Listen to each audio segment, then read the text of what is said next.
Hi, hello, and welcome back to my channel, and also welcome back to Stardew Valley.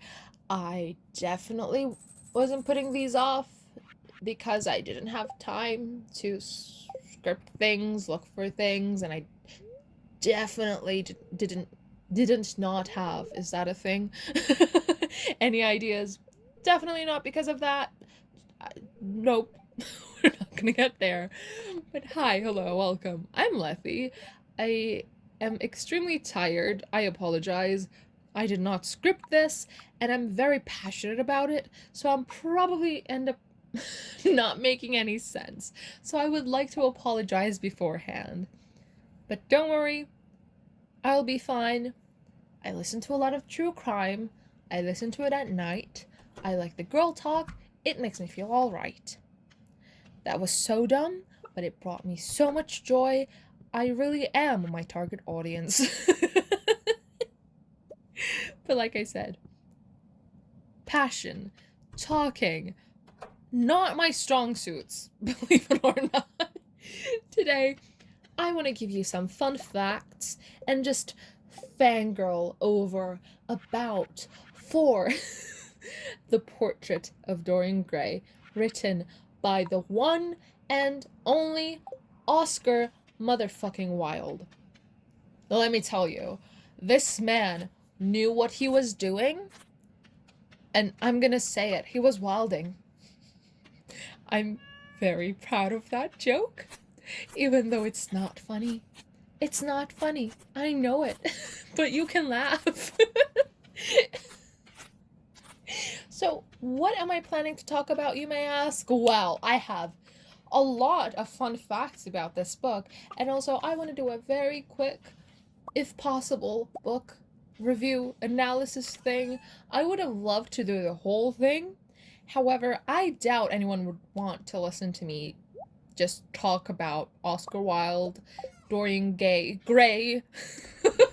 Dorian Gray, for like longer than 10 minutes. But if you want that, let me know. I might end up doing it. Like going chapter by chapter and just screaming about it. I would love to do that.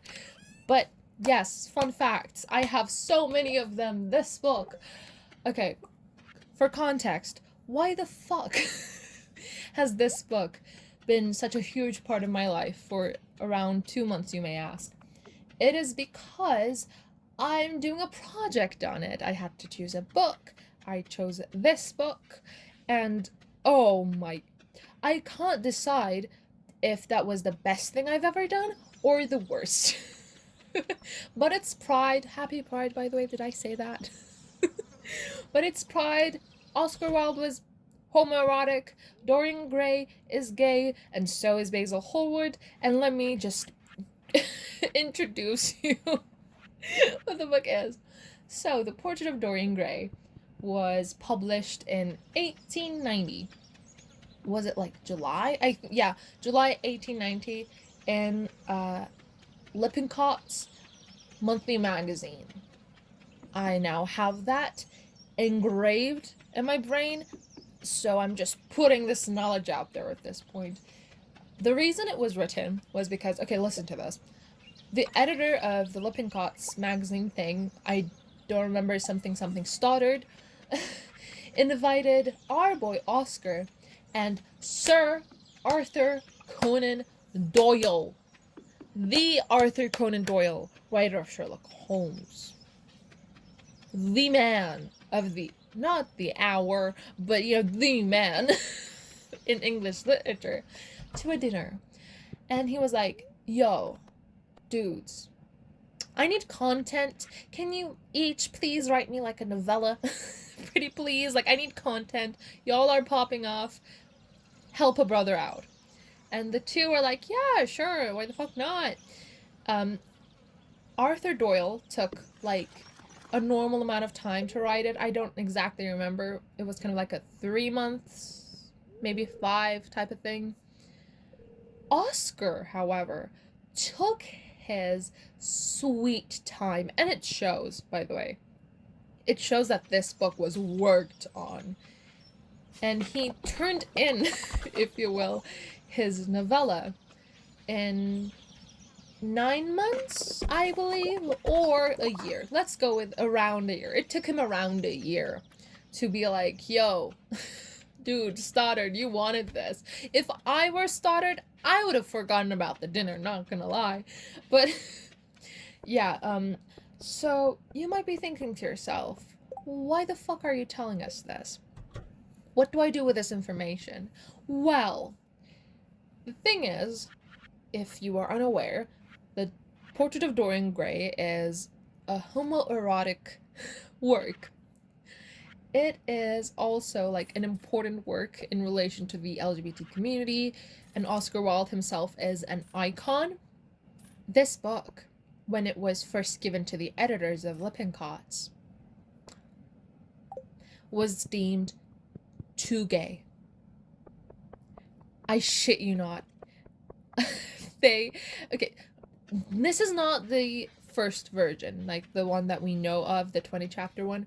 The first one was 13 chapters, I believe, and Lippincotts removed 500 words because it was too gay. It was too scandalous. I'm not kidding. Like, when this book dropped, the Victorian Society was not ready for it. Also, very fun fact, apparently, up until the 1960s, being a homosexual in the UK was a crime. So, since this was the 1890s, yeah, it was chaos. Everyone and their mother were talking about it.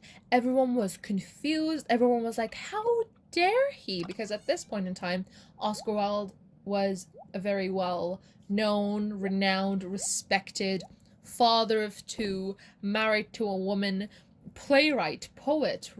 I don't think he had another book out at that point.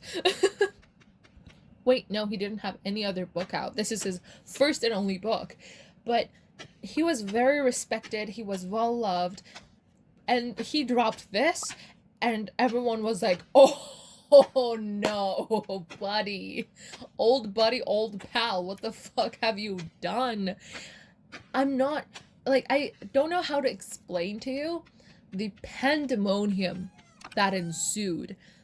However, what I can tell you is that this book was used in court against Oscar Wilde. He was sued. No. That's the second one.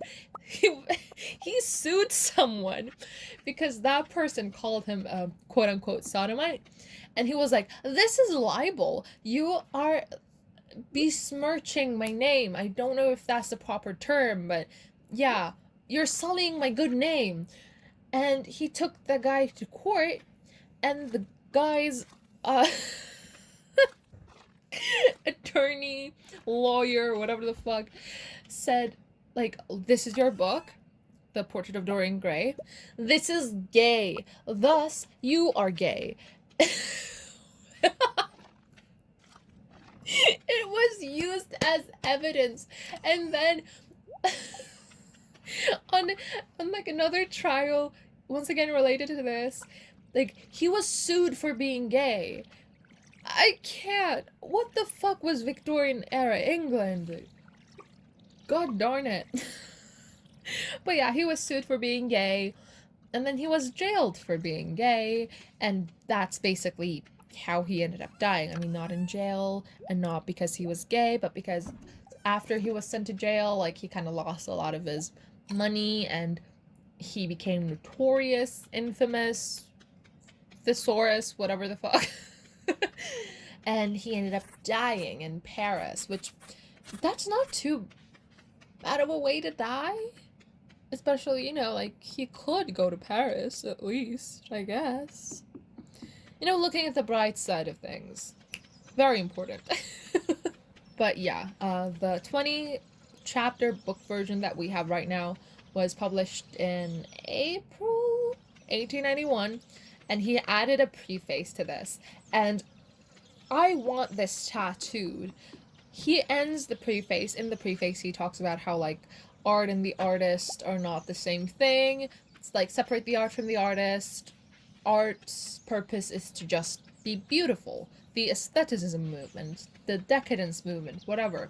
Yada yada yada. And he ends the preface with, all art is quite useless. I don't know why that hits me as much as it does. I just want that on my body. I don't know why. It just feels too iconic to not be on my body. But also same, like, art is useless, we are useless, let's go lesbians. That was so dumb, I apologize. But, okay, before I end this, I need you, I don't even want you to understand the excellence of this work. I need to show you the excellence, the wordsmithiness, if you will, of Oscar fucking Wilde. So, chapter 1. Chapter 1 starts with this sentence, this banger, this absolute bop. The studio was filled with the rich odor of roses, and when the light summer wind stirred amidst the trees of the garden, there came through the open door the heavy scent of the lilac, or the more delicate perfume of the pink flowering thorn. This is an opening sentence! Oscar! How dare you? How dare you make me feel things? I love flowers, I love details, and this is just up my alley. Like, I love long, descriptive sentences, so this book hit hard. But at one point, it was too much. We will get to that, or we won't. I need to shut the fuck up as soon as possible. However, look at this sentence very quickly.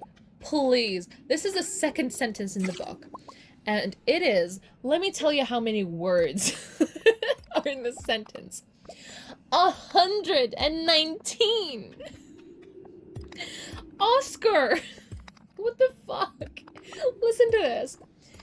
From the corner of the divan of Persian saddlebags on which he was lying, smoking as was his custom, innumerable cigarettes, Lord Henry Wotton could just catch the gleam of the honey-sweet and honey-coloured blossoms of a laburnum, whose tremulous branches seemed hardly able to bear the burden of a beauty so flame-like as theirs, and now and then the fantastic shadows of birds in flight flitted across the long tussore silk curtains that were stretched in front of the huge window, producing a kind of momentary Japanese effect, and making him think of those pallid, jade-faced painters of Tokyo who, through the medium of an art that is necessarily immobile, seek to convey the sense of swiftness and motion. Who gave Oscar Wilde the right? Is my question. Who gave him the right to write this paragraph of a sentence and just continue? It should have just ended there. That's it. Like, whoa, whoosh, oof, just hot damn. Like, first of all, I did not have the brain capacity for such a sentence. Not gonna lie, I needed to take a moment when I first read it. I was like, these are words staring at me. I'm staring at them, and we are staring at one another. I have an image in my head. I have no fucking clue what Lord Henry Wotton looks like. However, all I know is that he has taste and he has a garden, and I am jealous of him. Another sentence that I really want to mention, and I want to underline this, that in my opinion just screams holy fuck, is the end of this second paragraph in chapter 1. We're still in chapter 1. The dim roar of London was like the burdened note of a distant organ. Am I overreacting? Is this me being a dramatic bitch? Please someone tell me, because this sentence, I don't know how to explain the feelings it puts me in, but just hot damn. Holy shit. Holy crap, Batman. What in the ever-loving fuck What do you... Huh? I feel a lot of things. Some confusion, mostly just admiration. Spare talent, sir. Spare talent. A crumb of literature will do. A crumb of just craftsmanship will make me happy and will literally make me a god because, oh my... He had too much power, I'm telling you. Oscar Wilde was truly wilding. And on that note... I'm gonna end it here, or I will fangirl about this for much longer. Thank you so much for watching whatever this was. Please do tell if you want me to talk about Dorian Gay, this time it was intentional, and just wild about Oscar Wilde. I need to stop making that. That is not even funny. Yeah, thank you so much for watching. Don't forget to like, comment, and especially if you're new here, subscribe. So I had my first unsubscriber recently. Like, my YouTube studio homepage showed me like a -1 subscriber, so please subscribe. That kind of made me feel bad, not gonna lie, but we don't do numbers here. Whatever. Just put me in green, please. Help. But yeah, I'm gonna go. I'm gonna go study French because I have a quiz coming up. And hope you have a wonderful, lovely, magical day. And I hope to see you whenever you want to see me next. Lethe out. Bye.